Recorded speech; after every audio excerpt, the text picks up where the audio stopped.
स्वागत है आपका हमारे यूट्यूब चैनल में। तो इस वीडियो में 9 क्लास का साइंस देखेंगे। सेकेंड चैप्टर केमिस्ट्री का दूसरा पार्ट, पहला पार्ट हो गया है ना। देखो तो प्ले लिस्ट बना हुआ है, उसमें जाकर के देख लीजिएगा, ठीक है। तो पहला पार्ट में था हमारे आसपास के पदार्थ, और इसमें पढ़ना है क्या हमारे आसपास के पदार्थ शुद्ध है। यानी इससे पहले का चैप्टर में पदार्थ के बारे में जाने थे कि पदार्थ क्या होता है, कैसा होता है। तो वही पदार्थ को अब जानना है कि क्या वो शुद्ध है या नहीं है, ठीक है। तो पिछले चैप्टर में क्या क्या था थोड़ा सा उसको रिकॉल कर लेते हैं ताकि इसको समझने में आसानी हो। तो उसको पढ़े थे पदार्थ। पदार्थ क्या होता है? तो पदार्थ वो चीज़ है अपने आसपास, हमारे आसपास जो भी वस्तु जो भी चीज़ देखते हैं वो सभी पदार्थ है। अगर उसमें कुछ द्रव्यमान है यानी कुछ वजन हो, और वो अगर स्थान घेरे यानी कुछ स्पेस ऑक्युपाई करे, कुछ स्पेस ले, तो वो पदार्थ है। पदार्थ किस चीज़ से बना हुआ है? तो छोटे छोटे कणों से मिलकर बना होता है। और कणों का फिर गुण देखे थे कि कण का क्या गुण होता है। तो कणों के बीच में खाली स्थान होता है, रिक्त स्थान होता है। कण हमेशा गतिशील होता है, यानी गति करते रहते, उसमें गतिज ऊर्जा होता है। कणों के बीच में आकर्षण बल होता है। तो ये तीनों गुण याद रखिएगा कण का। उसके बाद देखे थे पदार्थ की अवस्था। 3 अवस्था पढ़े थे, ठोस, द्रव्य और गैस। ठोस, द्रव और गैस, ये तीनों में क्या होता है, क्या अंतर है, क्या फर्क है, वो सब डिटेल से कर दिए थे। ये सब पहले से भी पढ़ते आ रहे हैं, कोई दिक्कत नहीं होगा। तो ठोस, द्रव, गैस जाने थे। उसके बाद परिवर्तन पढ़े थे, जैसे ठोस से बर्फ, ठोस से द्रव। तो ठोस से द्रव, कोई चीज़ अगर ठोस है उसको द्रव्य बना रहे हैं तो उसमें कितना ऊष्मा लग रहा है, कितना तापमान लग रहा है, तो उस तापमान को गलनांक कहते हैं, ये पढ़े थे। और द्रव्य से अगर उसको वाष्प बना रहे हैं यानी कि गैस बना रहे हैं, तो उसमें कितना तापमान की ज़रूरत है, उस तापमान को क्वथनांक कहते हैं। जैसे पानी, जल का क्वथनांक बताए थे 373 केल्विन है, और उसी को सेल्सियस में बदलने का बताए थे कि केल्विन से सेल्सियस लाना है तो 273 घटा देना है, सेल्सियस से केल्विन जाना है तो 273 बढ़ा देना है। तो 373 केल्विन है जल का क्वथनांक, जिसको बॉइलिंग पॉइंट बोलते हैं, और उसी को सेल्सियस में कहा जाता है 100 डिग्री सेल्सियस। इसी तरह बर्फ का गलनांक, यानी बर्फ गलता है यानी पिघलता है 0 डिग्री सेल्सियस या 273 केल्विन। उसके बाद परिवर्तन में और क्या देखे थे कि ठोस से द्रव अगर बन रहा है तो उस प्रक्रिया को संगलन कहते हैं। द्रव से गैस बन रहा है तो उसको वाष्पीकरण कहते हैं। फिर वाष्प से अगर द्रव बन रहा है, वापस आएंगे वाष्प द्रव, वाष्प से यानी गैस से द्रव में, तो उसको संघनन कहते हैं। फिर द्रव से वापस ठोस में जाएंगे तो इसको जमना कहते हैं, यानी जम गया। फिर अगर ठोस से डायरेक्ट गैस जाएंगे तो ऊर्ध्वापातन, या डायरेक्ट गैस से ठोस आवे तो भी ऊर्ध्वापातन। तो बस इतना ही सा चीज़ तो उसमें देखे थे। तो आज देखेंगे क्या हमारे आसपास के पदार्थ शुद्ध है। देखिए, जितना भी पदार्थ हम देखते हैं, शुद्ध और अशुद्ध का मतलब ये नहीं होता है कि उसमें किसी प्रकार कोई मिलावट ना हो तो वो शुद्ध है। जैसे दूध हो, दूध को अशुद्ध कब कहते हैं आदमी, कब कहा जाता है? जब उसमें पानी मिला देती है अशुद्ध दूध है। लेकिन वैसा बात नहीं है, जो प्योर दूध है वो भी अशुद्ध होता है। साइंस की नज़रिए से अगर देखें, साइंस के नज़रिए से देखें तो जितना भी पदार्थ है वो सब अशुद्ध पदार्थ, यानी किसी न किसी चीज़ के मिलने से बना है। साइंस में शुद्ध पदार्थ का अर्थ होता है कि वैसे पदार्थ जिसका कण जो होता है वो एक ही प्रकार के तत्व या एक ही प्रकार के यौगिक से मिलकर बना होता है। वैसे पदार्थ जो एक ही प्रकार के तत्व, एक जैसा तत्व या एक जैसा यौगिक से मिलकर बना हुआ है, उसमें किसी भी प्रकार का दूसरा कोई भी चीज़ ना हो, तो उसको शुद्ध पदार्थ कहते हैं, ठीक है। जैसे अगर पानी की बात करें, जल, तो ये H2O से मिलकर अगर बना हुआ है जल, तो ये शुद्ध है। अगर H2O खाली है, जल H2O का सूत्र है, H2O जल का है ना, जल का सूत्र H2O। तो सिर्फ अगर पानी है, H2O एक यौगिक है, तो पानी जैसे इतना सा पानी है, तो इसका हर एक कण का जो गुण धर्म होता है एक समान होना चाहिए। तो यहाँ का पानी ले, ये यहाँ का, ये यहाँ का, सब में अगर H2O है तो ये तो ठीक है, ये शुद्ध हुआ। लेकिन पानी में अन्य पोषक तत्व भी मौजूद होता है बहुत सारा, तो वो पोषक तत्व मौजूद होने के कारण ये पानी भी अशुद्ध होता है। अब अशुद्ध पानी कहने का मतलब ये नहीं है कि उस पीने योग्य नहीं है, पीने योग्य है, लेकिन उसमें साइंस में यानी कि उसमें दूसरा कण, दूसरा तत्व मिल गया, इसीलिए साइंस उसको अशुद्ध कहता है। ठीक है। इसी तरह दूध में भी क्या होता है, वसा होता है, प्रोटीन होता है। तो ये दो चीज़ जैसे, और भी जल का भी मात्रा होता है। तो ये सब क्या है, अलग अलग तत्व है। तो इसीलिए दूध भी है अशुद्ध पदार्थ। ठीक है। तो हमारे आसपास के जो भी पदार्थ है वो शुद्ध नहीं है, किसी न किसी तत्व और या यौगिकों से मिलकर बना हुआ है। कुछ कुछ है जैसे NaCl, अगर नमक NaCl सोडियम क्लोराइड, इसको शुद्ध कह सकते हैं। NaCl एक यौगिक है सोडियम क्लोराइड। ये सब केमिस्ट्री देखिए 9 क्लास में केमिस्ट्री, मेन केमिस्ट्री स्टार्ट हो रहा है, पहले ही बता दिए थे शुरू वाला वीडियो में। इसलिए थोड़ा सा ये सब सूत्र सब आएगा तो घबराना नहीं है, धीरे धीरे सब क्लियर हो जाएगा। ठीक है। तो ये NaCl सोडियम क्लोराइड इसको कहते हैं। नमक का ये सूत्र है, केमिस्ट्री में नमक को ऐसे NaCl लिखेंगे साइंस में। ठीक है। तो ये नमक अगर शुद्ध, उसमें किसी तरह का कोई मिलावट ना हो तो NaCl एक शुद्ध पदार्थ कह सकते हैं। नमक हो गया, चीनी हो गया, ये सब शुद्ध पदार्थ हो सकता है अगर कोई अन्य तत्व उसमें ना मिला हो। ठीक है। तो शुद्ध पदार्थ में तो समझ में आ रहा है। वैसे पदार्थ जो एक ही प्रकार के तत्व या एक ही प्रकार के अणुओं से, यौगिकों से मिलकर बना है तो उसको शुद्ध पदार्थ कहेंगे। आया बात समझ में? क्लियर? लिखना चाहे तो थोड़ा थोड़ा शॉर्ट में लिखते चलिएगा, है ना, लिखते चलिएगा ताकि बाद में फिर कोई दिक्कत ना हो। यानी अभी सुनिएगा खाली तो भूल जाएगी, इसलिए नोट करते चलिएगा एकदम शॉर्ट में, है ना। हम शॉर्ट में लिखाएंगे, ज़्यादा लंबा नहीं लिखाते। जैसे शुद्ध पदार्थ एक ही प्रकार के कणों से मिलकर बना होता है ना। इतना समझ में आएगा तो अपने समझ में आ जाएगा कि एक ही प्रकार का कण से मिलकर बना है। यानी यहाँ पर वो जो कण है, यहाँ पे जो कण है, यहाँ है, यहाँ है, जहाँ पर भी जो भी कण है उसका रासायनिक गुणधर्म भी एक समान होगा, क्योंकि एक ही समान चीज़ से बनल है। तो यहाँ का सबका गुण जो है एक ही जैसा होगा, क्योंकि एक ही चीज़ से बना हुआ है ना। जैसे नमक है बहुत सारा, तो यहाँ वाला नमक मीठा होगा, यहाँ वाला नमकीन होगा, ऐसा तो नहीं है। नमक का कण नमक से ही, NaCl से ही सब बना हुआ है। ये भी NaCl, ये भी, तो सब यहाँ का नमक या यहाँ का कहीं का भी नमक है तो एक ही जैसा वो रहेगा उसका रासायनिक गुण। ठीक है। तो याद रखिएगा, एक ही प्रकार के कण से मिलकर बना होता है और प्रत्येक कण, हर कण का रासायनिक गुण एक समान होता है, एक जैसा होता है ना। जैसे नमक, कोई मीठा नहीं लगेगा, कोई, है ना, या कोई तीता नहीं लगेगा, अलग अलग नहीं, जो है सेम है सब। वैसे में तो ये शुद्ध पदार्थ हुआ। पानी कब शुद्ध होगा, जब सिर्फ उसमें H2O रहे, किसी प्रकार का कोई पोषक तत्व ना हो। हाँ, आशुद्ध जल को शुद्ध जल कह सकते हैं। आशुद्ध जल एक शुद्ध जल है, क्योंकि आशुद्ध जल में जितना भी ये सब रहता है पोषक तत्व उसको निकाल दिया जाता है, सिर्फ उसमें पानी रहता है। आशुद्ध जल जो बैटरी वाला पानी, तो वो शुद्ध जल हो सकता है, बाकी बात शुद्ध नहीं है। ठीक है, क्लियर यहाँ तक? आगे बढ़ते हैं। देखिए, अब देखते हैं कि अगर शुद्ध नहीं है तो ये सब चीज़ों को क्या कहेंगे। जो अलग अलग तत्व से मिलकर बना है, जो एक ही तत्व से बना है उसको तो शुद्ध पदार्थ कह दिए, लेकिन जो अलग अलग मिलकर बना हुआ है, अलग अलग तत्वों से मिलकर के बना हुआ है, अलग अलग कणों से मिलकर के बना है, तो उसको क्या कहेंगे? तो उसको मिश्रण कहते हैं। क्या कहते हैं? मिश्रण। मिश्रण याद रखिएगा, मिश्रण यानी मिक्सचर। मिक्सचर, ठीक है, इंग्लिश में मिक्सचर कहते हैं, मिश्रण। मिश्रण कहेंगे। जैसे वायु को भी बहुत कुछ शुद्ध समझता है।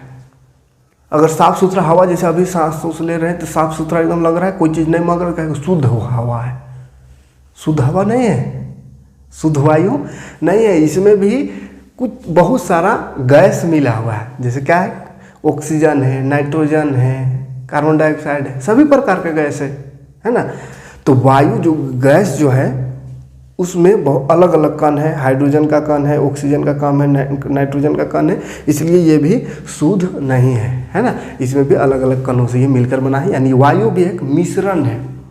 तो शुद्ध हवा, शुद्ध वायु जो हम लोग कहते हैं, जब कुछ महकने लगता है, नाक को बंद करना पड़ जाए, तब कहते हैं कि अशुद्ध हवा है ना, नहीं तो फिर एकदम शुद्ध हवा है। तो शुद्ध हवा नहीं होता है। शुद्ध हवा, क्योंकि हवा में, वायु में क्या क्या होता है?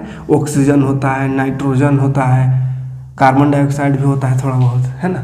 तो ये सब देखिए अलग अलग यौगिकों से मिल करके ये वायुमंडल बना हुआ है, यानी ये वायु बना हुआ है, इसलिए ये भी एक शुद्ध पदार्थ नहीं होकर के क्या है? मिश्रण है। ठीक है, तो मिश्रण का अगर डिफिनेशन लिखने के लिए आ जाए तो क्या लिखेंगे? मिश्रण क्या है? तो जब शॉर्ट में लिख दे, देखिए, दो या दो से अधिक, दो या दो से या दो से अधिक तत्व या यौगिकों से बना पदार्थ को मिश्रण कहेंगे। ठीक है, मिश्रण समझ में आ रहा है। दो या दो से अधिक तत्वों से मिलकर अगर बना हुआ है तो मिश्रण, और एक एक चीजों से मिलकर बना है, एक एक तत्व से मिलकर बना है तो उसको शुद्ध पदार्थ, शुद्ध पदार्थ। और बहुत सारा चीज से मिलकर बना है यानी बहुत सारा कण से मिलकर बना है तो उसको मिश्रण। जैसे वायु, जैसे वायु है ना, वायु क्या है, मिश्रण है। वायु मिश्रण है, किसका मिश्रण है, ऑक्सीजन, नाइट्रोजन, कार्बन डाइऑक्साइड, ये सभी का मिश्रण है। ठीक है, कोई दिक्कत नहीं मिक्सचर में। देखिए अब देखिए आगे बढ़ते हैं तो मिश्रण जो है, मिश्रण को दो भागों में बांटा गया है। मिश्रण को दो भागों में बांटा गया है। एक को बोलते हैं समांगी मिश्रण, समांगी, समांगी, और एक को विसमांगी। एकदम कॉपी में शॉर्ट में नोट बनाइएगा ताकि दिक्कत ना हो बाद में याद करने में। पूरा कहानी नहीं लिखिएगा नहीं तो गड़बड़ हो जाता है।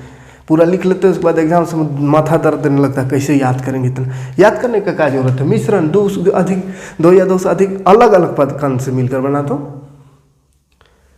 यौगिक मिश्रण, और एक से मिलकर बनल है तो एक सेम कण है तो शुद्ध पदार्थ। ठीक, तो मिश्रण दो तरह का, समांगी एक विसमांगी। समांगी को बोलते हैं समांगी को बोलते हैं होमोजीनियस। गड़बड़ हो रहा है, होमोजीनियस। इंग्लिश भी लिखते चल रहे हैं क्योंकि साइंस और इंग्लिश ये दोनों का नाता बहुत गहरा है। हेट्रोजीनियस साइंस अगर आगे से चल के पढ़ना है तो इंग्लिश में पढ़ना होगा। हिंदी में साइंस पढ़ने से नहीं समझ में आएगा और बेड़ा पार नहीं होगा, है ना। इसलिए नाम को मेन चीज़ को इंग्लिश पे पता चलेंगे जहाँ तक संभव हो। तो समांगी को होमोजीनियस मिक्सचर और विसमांगी को हेट्रोजीनियस। होमोजीनियस हेट्रोजीनियस याद रहेगा, होमोजीनियस हेट्रोजीनियस, समांगी विसमांगी। समांगी मिश्रण वैसे मिश्रण को कहते हैं जो पूरी तरह से घुल जाता है, पूरी तरह से मिल जाता है, पता ही नहीं चलता है कि इसमें क्या क्या मिलल है। जैसे ये वायु भी, वायु में दिख रहा है कहीं पे कि यहाँ कार्बन डाइऑक्साइड, यहाँ पे नाइट्रोजन, यहाँ पे ऑक्सीजन, नहीं पता चल रहा है कहाँ पे क्या है। तो इस तरह का मिश्रण को जो पूरी तरह से घुल जाए तो उसको कहेंगे समांगी मिश्रण। ठीक है, और विसमांगी मतलब विसमांगी, स्पेलिंग सब देख लीजिएगा, हम गलती बहुत होता है। विसमांगी मतलब जो मतलब पूरी तरह से ना घुले। जैसे पानी में घोल दिए रेत को, बालू को, तो पूरी तरह से घुलेगा नहीं, घुलेगा। बालू अलग दिखेगा, पानी अलग दिखेगा, है ना। भले उसी में रहेगा लेकिन दिखेगा दोनों अलग अलग। समझ में आएगा, यहाँ ये पानी है, ये रेत है, तो अलग अलग रहे यानी कि नहीं घुले, पूरी तरह से नहीं घुले तो उसको कहेंगे विसमांगी मिश्रण। ठीक है, जैसे रेत और चीनी को घोलेंगे तो भी पता चल जाएगा चीनी और रेत एक एक कलर का रहे तो नहीं पता चलेगा, लेकिन खाने से पता चल जाएगा। चाट के देखेंगे मीठा लगेगा तो चीनी, नहीं लगा तो रेत, बालू, तो वो भी पता चल जाएगा, है ना। तो जब जो पदार्थ उसमें मिश्रित है, मिला हुआ है, वो पता चल जाए कि कौन कौन पदार्थ इसमें है तो उसको कहेंगे विसमांगी मिश्रण। और नहीं पता चले तो माने दिखे नहीं कि इसमें कौन कौन पदार्थ कौन वाला कहाँ पे है तो उसको विसमांगी मिश्रण। जैसे चीनी घोल दिए पानी में, अब दिखता है चीनी वहाँ करने है, नहीं दिखता है ना। या नमक घोल दिया, नींबू घोल दिए तो कहीं पे दिखता नहीं कि यहाँ चीनी, यहाँ नमक, यहाँ नींबू, यहाँ पानी, है ना। अलग नहीं रहता, वो पूरी तरह से आपस में मिल जाता है। और ऐसा मिलता क्यों है, क्योंकि कणों के बीच में रिक्त स्थान होता है, पिछला चैप्टर में बताए थे, है ना। तो पूरी तरह से मिल जाए तो उसको समांगी मिश्रण, और नहीं मिले तो विसमांगी। याद रहेगा, चलिए ठीक है, याद रहेगा। तो यहाँ पर शॉर्ट में लिख सकते हैं जो पूरी तरह से घुल जाए, जो पूरी तरह घुल जाए, घुल जाए, पूरी तरह से एकदम मिल जाए, घुल जाए, है ना। और जो पूरी तरह से ना घुले, देखिए सिर्फ याद रखने के लिए हम एकदम शॉर्ट में लिख रहे हैं, एकदम साधारण शब्दों में। आप इसको अपने शब्दों में ढाल सकते हैं, जितना हार्ड से हार्ड शब्द आप उपयोग कर ले आप कर सकते हैं, लेकिन हमेशा के लिए अगर याद रखना है तो एकदम घरेलू लैंग्वेज में अपने भाषा में समझिए ताकि वो याद रहे, है ना। उसके बाद लिखने समय आप जितना इम्प्रूव करके लिख सके वो आपके ऊपर डिपेंड करता है। ठीक है, तो समांगी मिश्रण क्या है, जो पूरी तरह से घुल जाए। जैसे चीनी प्लस पानी, यानी चीनी और पानी का घोल है, पूरी तरह से घुल जाता है। जो पूरी तरह से नहीं घुलता है, जैसे चीनी रेत या पानी प्लस रेत, पानी में रेत घोल दे तो नहीं घुलेगा। आवाज समझ में? पूरी तरह से नहीं घुले तो विसमांगी, पूरी तरह से घुल जाए तो समांगी। ठीक है। अच्छा, समांगी मिश्रण में ऐसा लगता है खाली पानी में घुलता है, ऐसा बात नहीं है ना। ठोस में भी समांगी मिश्रण होता है, गैस में भी होता है और पानी में भी। तो पानी में जैसे चीनी नमक ये सब घुल गया तो ये भी एक समांगी मिश्रण हो गया द्रव्य में। गैस में भी समांगी मिश्रण होता है, शुरू में बताया था। जैसे वायु भी एक समांगी मिश्रण है, क्योंकि इसमें ऑक्सीजन भी है, नाइट्रोजन भी है, कार्बन डाइऑक्साइड, सब कुछ मिला हुआ है, घुला हुआ है, कहीं पे दिखता नहीं कि कौन कहाँ है ना। तो ये भी समांगी मिश्रण है, वायु भी एक समांगी मिश्रण है। इसी तरह ठोस में भी समांगी मिश्रण हो सकता है। आप कहिएगा ठोस कैसे घुलेगा? घुलता है। मिश्र धातु का नाम सुने होंगे। मिश्र धातु यानी दो अलग अलग धातु या अधातु को मिला करके एक नया धातु बना दिया जाता है, उसको बोलते हैं मिश्र धातु। जैसे तांबा बोलते हैं, कांसा बनाया जाता है ना। तो मिश्र धातु मतलब जो अलग अलग पदार्थ को इस तरह से मिला दिया जाता है कि पता नहीं चलता है कि इसमें तांबा कहाँ पे है कि कॉपर और क्या चीज़ से बना, तो टीन कहाँ पर है। तो ऐसी दो या दो से अधिक धातु को मिला करके एक नया धातु बना दिया जाता है, जिसको मिश्र धातु कहते हैं। तो वो भी एक समांगी मिश्रण है, पूरी तरह से वो भी घोल दिया जाता है, उसको भी घुल जाता है ना। आवाज में तो समांगी और विसमांगी मिश्रण में कोनो दिक्कत नहीं होनी चाहिए, है ना। ये पेट काटा सा है ना। समांगी और विसमांगी मिश्रण में कोई दिक्कत नहीं है। आगे बढ़ते हैं, अब विलयन पढ़ते हैं। ठीक है, देखिए अब विलयन पढ़ना है। अब विलयन क्या है देखिए, तो विलयन भी एक समांगी मिश्रण है। ठीक है, समांगी मिश्रण, समांगी मतलब जो पूरी तरह से घुल जाए। तो जो पूरी तरह से घुल जाए वैसे मिश्रण को समांगी मिश्रण कहते हैं, और वही समांगी मिश्रण को ही विलयन कहते हैं। ठीक है, तो दो या दो से अधिक पदार्थों का समांगी मिश्रण को विलयन कहते हैं। विलयन क्या है, तो दो या दो से अधिक पदार्थों का समांगी मिश्रण, यानी जो पूरी तरह से घुल गया तो वो मिश्रण कहलाता है। ठीक है, क्या लिखेंगे इसमें अगर डिफिनेशन लिखना चाहे तो, दो या दो से अधिक पदार्थों का समांगी मिश्रण है ना, समांगी मिश्रण। समांगी मिश्रण को क्या कहते हैं, विलयन कहते हैं। ठीक है, दो या दो से अधिक पदार्थ के समांगी मिश्रण को, मिश्रण यानी पूरी तरह से मिला हुआ है तो उसको विलयन कहते हैं। विलयन में दो भाग होता है। देखिए भाग पर विलयन का भाग है ना, मतलब का चीज से मिलकर विलयन बना उसको बता रहे हैं, प्रकार नहीं समझना है इसको, प्रकार नहीं है। ठीक है, विलयन का भाग देखिए, एक ठो को बोलते हैं विलय और एक ठो को बोलते हैं विलायक, और यही दोनों मिल करके बन जाता है विलयन। देखिए ध्यान देखिएगा, है ना। एक ठो को विलय कहते हैं, इंग्लिश में बात करें तो इसको सोल्यूट कहते हैं, सोल्यूट, और इसको बोलते हैं सोल्वेंट। और यही दोनों मिल जाता है तो बन जाता है विलयन, है ना। विलयन मतलब वही सॉल्यूशन। देखिए विलय किसको कहते हैं, वैसे पदार्थ, विलयन माने क्या है कि दो या दो से अधिक पदार्थ का समांगी मिश्रण जो पूरी तरह से घुल गया है। तो वो पदार्थ जो कम मात्रा में हो, यानी जो चीज घुल रहा है उसको विलयन कहते हैं। जो घुल रहा है, समांगी मतलब तो दो चीजों का घुल गया आपस में, तो जो चीज घुल रहा है उसको विलय, जिसमें घुल रहा है उसको विलायक। जो घुल रहा है विलय, जिसमें घुल रहा है विलायक। जैसे चीनी पानी में घुलता है कि पानी चीनी में घुलता है, दोनों अलग अलग बातें हैं। क्या बोलते हैं कि चीनी में पानी घोल रहे हैं बोलते हैं, या पानी में चीनी घोल रहे हैं। तो पानी में चीनी घोल रहे हैं, तो चीनी घोल रहे हैं तो चीनी क्या है, विलय। चीनी क्या है, विलय। और किस में घोल रहे हैं, विलायक में, यानी पानी में। तो जिसमें घुलेगा उसको विलायक, और जो चीज घुलेगा उसको विलय। और दोनों जब मिल गया यानी घुल गया तो उसको विलयन। आया समझ में। तो जो घुलेगा विलय, याद रहेगा, जिसमें घुलेगा विलायक, और दियो घुल गया तो उसको विलयन। ठीक, तो जो घुलेगा यानी जो चीज़ घुलेगा वो कम मात्रा में रहता है ना। जैसे पानी, 1 कटोरा पानी है तो 2 कटोरा चीनी इसमें थोड़ी घुलते हैं, पानी ज़्यादा रहता है चीनी कम रहता है ना।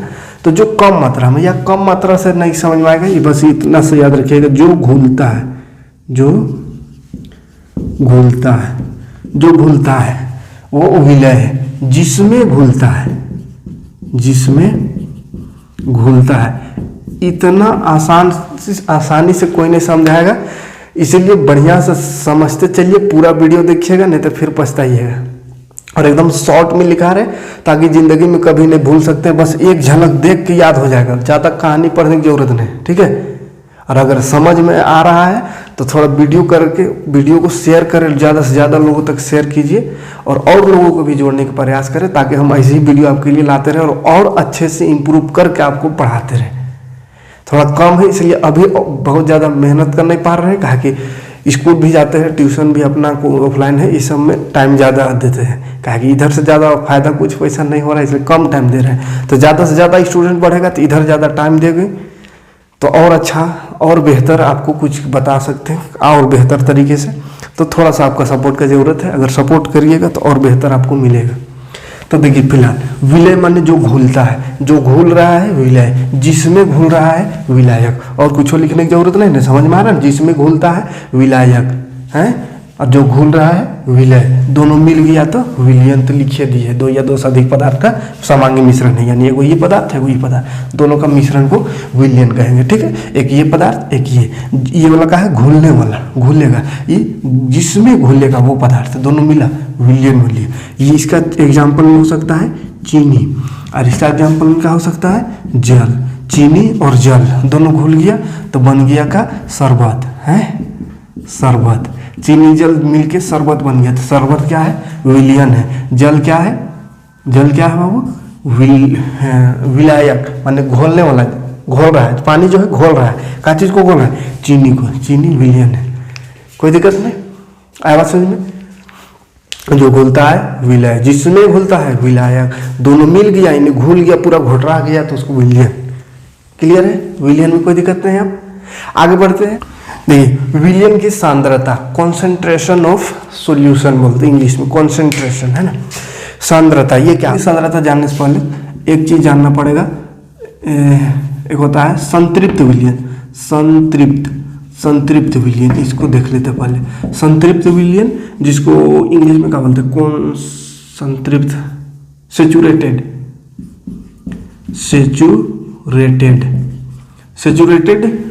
सॉल्यूशन, और एक होता है असंतृप्त, अनसेचुरेटेड, ठीक है। तो सेचुरेटेड जानेंगे यानी संतृप्त जानेंगे, अनसंतृप्त उसका उल्टा हो जाएगा, ठीक है। तो संतृप्त विलयन का, तो ध्यान से देखिएगा, कोई विलयन है कोई विलयन है, जैसे ये गिलास है, इसमें पानी है इतना, तो ये जो पानी है, ये पानी जो है इस गिलास में, इसमें अगर चीनी घोल रहे हैं तो कुछ निश्चित मात्रा का ही चीनी को घोल सकते हैं। अब ये जो गिलास है, एक गिलास पानी में सोचेंगे 1 बोरा चीनी को घोल देंगे तो घुलेगा नहीं घुलेगा। तो कुछ निश्चित मात्रा, कुछ निश्चित फिक्स मात्रा का चीनी को ही इसमें घोल सकते हैं, 10 ग्राम, 20 ग्राम, 30 ग्राम, यानी कुछ मात्रा चीनी जो है उसको ही यहाँ पे घोल सकते हैं। अगर उससे ज़्यादा हो गया, यानी जो पानी है जितना इसको शक्ति है घोलने का चीनी को, उससे ज़्यादा अगर चीनी दे देंगे तो वो नहीं घुलेगा, वो फिर जमा हो जाएगा। क्षमता से ज़्यादा दे देंगे तो वो घोल नहीं पाएगा, वो उसको जमा कर देगा, वो जमा रह जाएगा।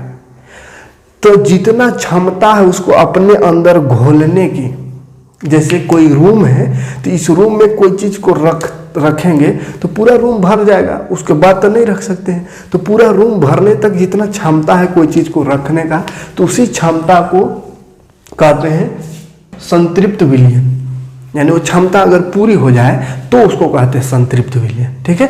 जी क्षमता उसके अंदर है, अपने अंदर घोलने की जो क्षमता है, घोलने की क्षमता पूरी हो जाए तो उसको संतृप्त विलयन कहेंगे। यानी संतृप्त विलयन अगर बन गया, जैसे ये अगर संतृप्त विलयन हो गया तो इसके अंदर और चीनी डालेंगे तो वो नहीं उसको घोलेगा, उसको घोलने की शक्ति खत्म हो गया, तो उसी को संतृप्त विलयन कहते हैं। ठीक है, यानी कि चीनी जब तक उसमें घुलेगा, जब तक मतलब उस जिम्मे जगह है, मतलब समझिए पानी का कणों के बीच खाली स्थान है तो उसमें घुल जाता है चीनी। तो जब तक जगह है तब तक घुलेगा, उसके बाद जरूरत से ज़्यादा दे देंगे, अनठेकान दे देंगे तो फिर उसको घोल ही नहीं पाएगा, है ना। तो जो हाईएस्ट घुलेगा, यानी इतना घुल गया कि अब जो चीनी डालेंगे तो उसको नहीं घोल सकता है, तो वैसा स्थिति को कहते हैं संतृप्त विलयन, सेचुरेटेड विलयन। यानी सेचुरेटेड हो गया, अब इसमें और क्षमता नहीं किसी को घोलने का, चीनी को घोलने का, या जो भी चीज़ को घोल रहे हैं तो उसमें और ज़्यादा देंगे तो वो नहीं घोल पाएगा, तो उसको संतृप्त विलयन कहते हैं, यानी सेचुरेटेड विलयन कहते हैं, सेचुरेटेड सॉल्यूशन। याद रहेगा, आया समझ में।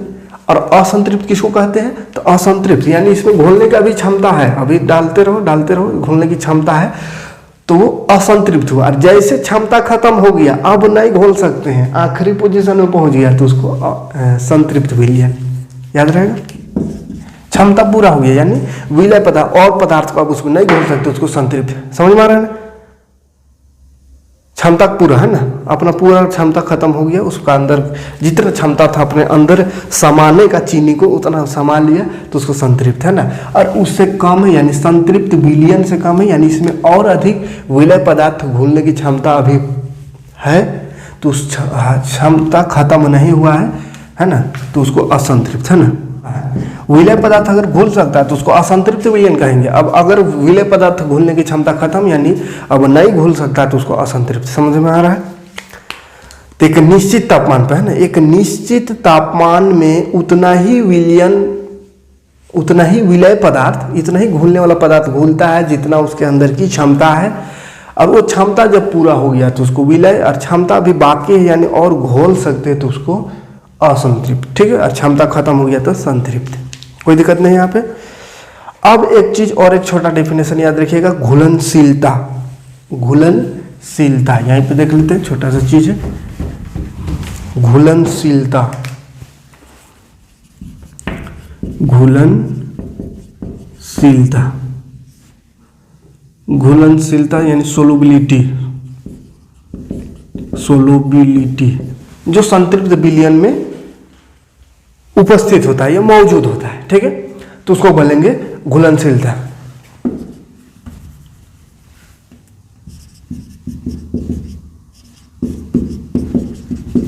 देखिए, घुलनशीलता, सोलुबिलिटी, घुलनशीलता है। घुलनशीलता कहेंगे कोई विलयन है, विलयन, उसमें विलय जो घुला है, विलय वो कितना घुला है उसको कहेंगे घुलनशीलता है। यानी विलय की मात्रा जो संतृप्त विलयन में उपस्थित है, यानी संतृप्त विलयन। संतृप्त विलयन क्या है, समझ में आ रहा है ना। अब उसके अंदर और घोलने की क्षमता नहीं है, यानी हाईएस्ट कितना घोल सकते हैं उसको बोलते हैं घुलनशीलता। यानी अगर 1 किलो चीनी को भी उसमें घोल सकते हैं, उससे ज़्यादा चीनी नहीं घुलेगा, तो 1 किलो हो गया उसका घुलनशीलता। कोई पानी है, कुछ मात्रा है पानी का, उस पानी में अगर हम 1 किलो चीनी घोल सकते हैं, 1 किलो से ज़्यादा नहीं घोल सकते हैं, तो 1 किलो चीनी हो गया उस विलयन का घुलनशीलता। समझ में आ रहा है ना। तो विलय पदार्थ की मात्रा, विलय यानी जो चीज़ घुल रहा है उसकी मात्रा कितना है उसको संतृप्त बनाने के लिए, तो उसको कहेंगे घुलनशीलता, है ना। और असंतृप्त यानी संतृप्त नहीं बना है तब तक तो कुछ भी दे सकते हैं, जैसे 1 ग्राम भी घुल सकता है, 2 ग्राम भी, 3 ग्राम भी, इतना सा भी, इतना भी, कुछ भी चीनी देंगे तो घुल जाएगा। कब तक, जब तक कि उसकी क्षमता पूरा ना हो जाए। और जब क्षमता पूरा हो गया तो फिर उसके बाद वो नहीं घुल सकता है। तो जब क्षमता पूरा हो जाए तो उसी में कितना लगा, कितना ग्राम या कितना किलो या कितना कुंटल घोले चीनी को घोल सकते हैं, तो उसी को घुलनशीलता कहते हैं। ठीक है, कोई दिक्कत नहीं, तीनों एक ही चीज़ है ना, ये लगभग एक ही चीज़ है ना। हाईएस्ट कितना घोलने की क्षमता है तो उसको पूरा घुल गया, यानी क्षमता अब खत्म हो गया, नहीं घोल सकते हैं एक्स्ट्रा, तो उसको संतृप्त विलयन। और ये जो घोले तो कितना उसमें है, कई किलो घोले, उसको घुलनशीलता। और ये है कि थोड़ा सा घोले, जैसे एक गिलास पानी उसमें थोड़ा सा दिए तो उसको कहेंगे असंतृप्त विलयन, यानी उसमें और थोड़ा सा घुल सकता है, फिर थोड़ा सा दिए, फिर थोड़ा सा दिए, तो वो असंतृप्त होते जाएगा। और जब उसमें फिर डालेंगे तो नहीं घुलने लगेगा तो उसको कहेंगे संतृप्त हो गया मैंने। अब नहीं घोल सकते हैं यानी संतृप्त हो गया।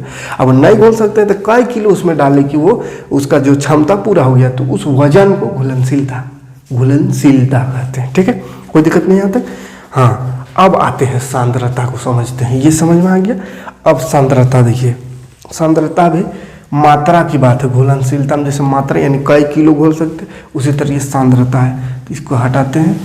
उसके बाद इसमें से एक न्यूमेरिकल भी आता है, उसको भी एक देख लेंगे अभी। देखिए सांद्रता क्या है, तो विलायक की मात्रा मतलब वजन आ रहा है इसमें ना, वजन। तो कुछ वजन का विलायक है, कुछ ग्राम है, कुछ लीटर है या कुछ केजी है। तो उसमें घुले हुए विलय की जो मात्रा यानी जो चीज़ घुला उसकी जो मात्रा, उसकी जो वजन है, उसी को विलयन की सांद्रता कहते हैं। यहाँ से एक न्यूमेरिकल क्वेश्चन आता है। क्वेश्चन बनाएंगे तो क्लियर समझ में आएगा। ठीक है, तो उस क्वेश्चन को बनाने के लिए 3 फार्मूला है, 3 फार्मूला को याद रखिएगा। द्रव्यमान प्रतिशत बराबर होता है विलय का द्रव्यमान बटा विलयन का द्रव्यमान गुना 100। अगर आयतन दिया हो रहा है, द्रव्यमान की जगह आयतन भी रह सकता है। तो आयतन रहे तो विलय का द्रव्यमान दिया है तो द्रव्यमान के ऊपर, और विलयन का आयतन दिया हो तो आयतन को नीचे, या मतलब द्रव्यमान है तो द्रव्यमान लिखे, आयतन है तो आयतन। एक ही 3 को फॉर्मूला इसी को लिख दिया किताब में, तो घबराना नहीं, तीनों देख के सेम चीज़ है। ठीक है, बस इतना याद रखेंगे, विलय ऊपरे विलयन नीचे गुना 100। विलय ऊपरे, विलय जो है ऊपर, विलयन नीचे गुना 100। लेकिन यहाँ पे भी गड़बड़ लग रहा है, विलय का द्रव्यमान प्रतिशत होनी चाहिए यहाँ पे। ठीक है, थोड़ा सा मिस्टेक छापा हुआ लगता है। विलय का द्रव्यमान प्रतिशत, उसी को सांद्रता कहेंगे। ठीक है, विलय यानी विलय। ऐसे भी देखिए ना, मैथ में पढ़े हैं, प्रतिशत पढ़े हैं। प्रतिशत में क्या पढ़े हैं, जिसका प्रतिशत निकालना है ना उसको ऊपरे रखते हैं और टोटल को नीचे रखते हैं। कुल को नीचे, टोटल जो है संख्या उसको नीचे और गुना कर देते हैं 100 से, तो प्रतिशत निकल जाता है। तो उसी तरह यहाँ भी होना चाहिए, विलय का द्रव्यमान होगा। विलय का द्रव्यमान प्रतिशत निकाल रहे हैं तो विलय ऊपरे है और विलयन नीचे। विलयन मतलब क्या होता है कि विलय और विलायक मिला के यानी दोनों का जोड़ है ना। विलय कितना है और विलायक यानी जितना घुल रहा है और जो जिसमें घुल रहा है वो सब टोटल मिला के ना विलयन कहते हैं। तो विलयन टोटल हो गया, कुल जो पदार्थ है, कुल चीज़ है, पूरा विलयन जो है वो उस नीचे रहेगा और गुना 100 तो निकल जाएगा विलय का द्रव्यमान। और यही विलायक का अगर निकालना रहे, विलायक का यानी जो चीज़ जिसमें घुल रहा है वो कितना है, तो उसके लिए क्या करेंगे, विलायक को ऊपरे लिखेंगे, विलयन को नीचे और गुना 100। जिसका प्रतिशत निकालना है उसको ऊपरे लिखते हैं, टोटल को नीचे गुना 100। ये मैथ हम बढ़िया से पढ़ाए हैं। ठीक है, तो मैथ और साइंस में बहुत, न्यूमेरिकल साइंस में भी रहता है ऐसा कि मैथ हम पढ़ रहे हैं। तो खैर ये फॉर्मूला देखिए, क्वेश्चन 1 देखते हैं। क्वेश्चन देखेंगे क्लियर समझ में आ जाएगा। ठीक है, जैसे क्वेश्चन है, क्वेश्चन कहाँ पे लिख दें, चलिए इसको हटा देते। ठीक है, यहाँ क्वेश्चन लिख देते हैं, यहाँ पे क्वेश्चन लिख देते हैं। विलयन की सांद्रता याद करना है। ठीक है, तो विलय का द्रव्यमान प्रतिशत, इसी को विलयन की सांद्रता लिख सकते हैं। ठीक है, विलयन की सांद्रता, विलयन की सांद्रता इसी को कहते हैं ना, घबराना नहीं, एक ही चीज़ वो है, विलयन की सांद्रता। इसीलिए तो यहाँ पे क्वेश्चन बनवा रहे हैं ना, हेडिंग वही है। देखिए एक विलयन दिया हुआ है, विलयन ने दिया हुआ है, एक विलयन है, उसके 320 ग्राम विलायक जल, विलायक दिया हुआ है। ठीक है, विलायक क्या दिया हुआ है, विलायक। देखिए विलायक दिया हुआ कितना,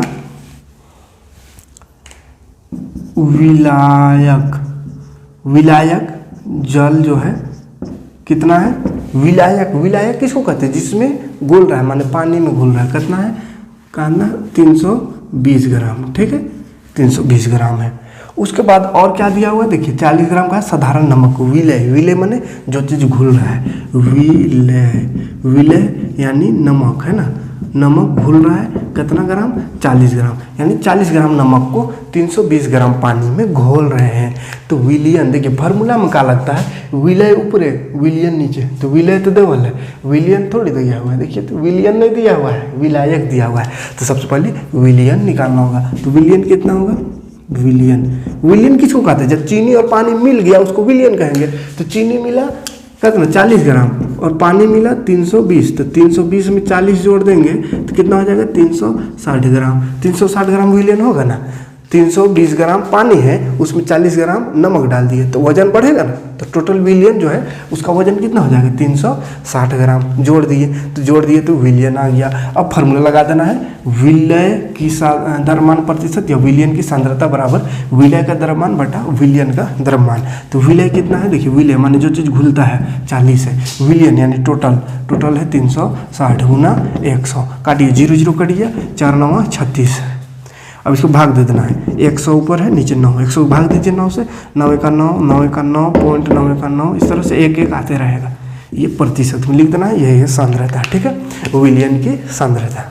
कोई दिक्कत नहीं यहाँ तक। लंबा वीडियो हो रहा है लेकिन फिर भी एक चीज़ और बच रहा है, उसको भी कर दे रहे हैं। उसके बाद फिर जो मिश्रण है उसको पृथक करने का, अलग अलग करने का, मिश्रण को अलग करने का तरीका पढ़ेंगे अगले वीडियो में। लेकिन फिलहाल विलियन में ही कुछ प्रकार है विलियन का, उसको देख लेते हैं। ठीक है, जल्दी से उसको देख लेते हैं ताकि ये एक सेपरेट वीडियो हो जाएगा विलियन का। उसके बाद इसका अलग करने, पृथक करने का अलग से वीडियो बनाएंगे तो ठीक होगा, नहीं तो फिर मिक्स हो जाएगा। तो देखिए विलियन के प्रकार देख लेते हैं। विलियन के 3 प्रकार होता है, 3 प्रकार का विलियन होता है। एक को बोलते हैं वास्तविक विलियन, एक को बोलते हैं कोलाइड, एक को निलंबन। वास्तविक को ट्रू सॉल्यूशन, वास्तविक विलियन। कोलाइड इंग्लिश में भी कोलाइडल कहते हैं, कोलाइडल है ना, कोलाइड नहीं, कोलाइडल विलियन। और एक निलंबन यानी सस्पेंशन इंग्लिश में कहते हैं। ठीक है, तो ये तीनों में थोड़ा थोड़ा अंतर देख लेते हैं। विलियन का प्रकार है ये, है ना। तो ऐसा विलियन जिसका कण जो है, जो चीज़ घुल है उसका कण बहुत ही छोटा है। विलय का कण बहुत ही सूक्ष्म है, 10 का पावर -9 मीटर से भी छोटा है। 10 का पावर -9 मीटर यानी 1 नैनोमीटर से भी छोटा है। तो वैसा वाला को वास्तविक विलियन कहते हैं। ठीक है, वो वास्तविक विलियन है। कोलाइड में आते हैं तो इसका कण जो है थोड़ा सा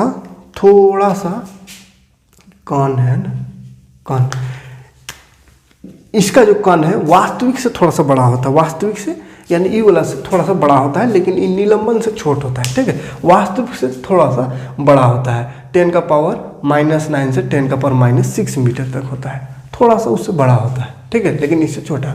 और इसका जो कण है, इसका कणों का आकार बड़ा होता है, 10 का पावर -6 मीटर से भी बड़ा होता है। ठीक है, तो निलंबन में सबसे बड़ा कण, उससे थोड़ा छोटा कोलाइडल में, और सबसे छोटा वास्तविक में, है ना।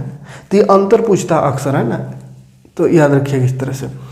विलियन का कण नंगी आंखों से नहीं देखा जा सकता। वास्तविक विलियन का जो कण है उसको नंगी आंखों से नहीं देख सकते हैं ना, नंगा आंख से नहीं देख सकते हैं। कुछ पहना के देख सकते हैं ना, कुछ पहना के नहीं, मतलब माइक्रोस्कोप से देख सकते हैं। ठीक है, सूक्ष्मदर्शी से देख सकते हैं, नंगी आंख से नहीं देख सकते। इसको भी नहीं देख सकते हैं। ठीक है, कोलाइडल का भी कण को नंगी आंखों से नहीं देख सकते, सूक्ष्मदर्शी से देख सकते हैं। ये एक समांगी मिश्रण है, समांगी माने पूरी तरह से मिला हुआ मिश्रण है। और ये एक विसमांगी मिश्रण है। समांगी लगता है, समांगी दिखता है ना, समांगी दिखता है पर विसमांगी मिश्रण होता है। ठीक है, समांगी जैसा लगेगा लेकिन विसमांगी होता है। छान के अलग नहीं कर सकते। वास्तविक विलियन का जो छान के कपड़ा से या छानने वाला से अगर सोचेंगे छान के और उसका कण को अलग कर देंगे, इसमें जो चीज़ घुला हुआ है उसको छान के अलग कर देंगे, तो ऐसा नहीं कर सकते। इसमें भी छान के अलग नहीं कर सकते। ठीक है, लेकिन इसमें छान के अलग कर सकते हैं। ठीक है, ये विसमांगी मिश्रण है, यानी पूरी तरह से ये घुला हुआ नहीं होता है। अगला पॉइंट याद रखिएगा, टिंडल प्रभाव नहीं दिखाता है। वो टिंडल प्रभाव नहीं दिखाता है। टिंडल प्रभाव किसको कहते हैं? देखिए, टिंडल प्रभाव जैसे कहीं पे प्रकाश आ रहा है, कोई अगर हमारे जैसा थोड़ा आपका खपरा घर होगा तो देखे होंगे, या वेंटिलेटर सबसे प्रकाश जब आता है, अगर घर अंधेरा है, प्रकाश अगर जा रहा है अंधेरा, आप कहिएगा अंधेरा में प्रकाश कहाँ से आएगा? तो दिन में ही प्रकाश आ रहा है लेकिन रूम बंद है, थोड़ा थोड़ा पूरी तरह से लाइट नहीं है, तो वैसा में क्या होता है, प्रकाश का रास्ता दिखाई देता है ना, प्रकाश का पूरा रास्ता दिखाई देता है, जैसे प्रकाश आ रहा है वैसे दिखाई देता है। और इसमें छोटा छोटा कण जो है उड़ता हुआ दिखाई देता है, कण, है ना, तो इसको बोलते हैं टिंडल प्रभाव। ठीक है, टिंडल प्रभाव। तो वैसा वाला टिंडल प्रभाव जो होता है, जो जिसमें छोटा छोटा कण है, वो कण दिखने लायक है, तो वही टिंडल प्रभाव होता है। अब इसका कण ही नहीं दिख रहा है, टिंडल प्रभाव कहाँ से होगा? तो यहाँ टिंडल प्रभाव नहीं होता। ठीक है, थोड़ा सा बड़ा कण होना चाहिए ना, जिससे टिंडल प्रभाव में उसका कण साफ सुथरा दिखाई देता है। तो इसमें एकदम टिंडल प्रभाव इसमें वास्तविक विलयन में नहीं होता है, ठीक है। अब इसका कण जो होता है कोलाइड का थोड़ा सा उससे बड़ा होता है, इसीलिए इसमें टिंडल प्रभाव दिखाई देता है ना, टिंडल प्रभाव देखा जा सकता है इसमें, क्योंकि इसका कण थोड़ा सा बड़ा होता है। तो कण से टकराने के बाद प्रकाश का जो है मार्ग वो थोड़ा बड़ा हो जाता है, जिसको टिंडल प्रभाव कहते हैं। तो खैर टिंडल प्रभाव ये होता है इसमें। निलंबन क्या है? तो निलंबन में टिंडल प्रभाव कभी कभी दिखाई देगा, कभी कभी नहीं दिखाई देगा, है ना। तो कैसे वैसा होगा उसको देखेंगे, पर एग्जाम्पल देख लेते हैं। एग्जाम्पल ये हो गया पानी प्लस चीनी, यानी पानी और चीनी का घोल, ठीक है, इसमें सूट करता है। ये हो गया रक्त यानी खून हो गया या दूध हो गया, ये इसका एग्जाम्पल हो सकता है। इसका एग्जाम्पल हो गया पानी और रेत, ठीक है, ये भी समांगी मिश्रण है, तो कोई दिक्कत नहीं, छान के अलग कर सकते हैं रेत और पानी को, है ना। तो ये 3 तरह का विलयन याद रखिएगा, वास्तविक, कोलाइडल और निलंबन। तो चलिए ये सब विलयन मिश्रण सब समाप्त हो गया यहाँ पे। अगले पार्ट जब आएंगे नेक्स्ट वीडियो में, तो वहाँ पे देखेंगे ये जो मिश्रण अभी तक पढ़े वो मिश्रण को फिर अलग कैसे कर सकते हैं, क्या क्या विधि है अलग करने के। जैसे चीनी और पानी घोल दिया, अब उसको चीनी को अलग करना है तो कैसा विधि है, इसमें कुछ मिश्रण है उसको अलग करना है, या निलंबन का कोई मिश्रण है उसको अलग करना है तो कैसा विधि है। तो बहुत सारा विधि है, तो वो सब विधि को देखेंगे नेक्स्ट वीडियो में। वीडियो समझ में आया होगा तो लाइक कमेंट जरूर कीजिएगा, और वीडियो को शेयर करके ज़्यादा से ज़्यादा लोगों को जोड़ने के प्रयास जरूर करें, ताकि हम ऐसी वीडियो आपके लिए लगातार लाते रहें। Thanks for watching. जय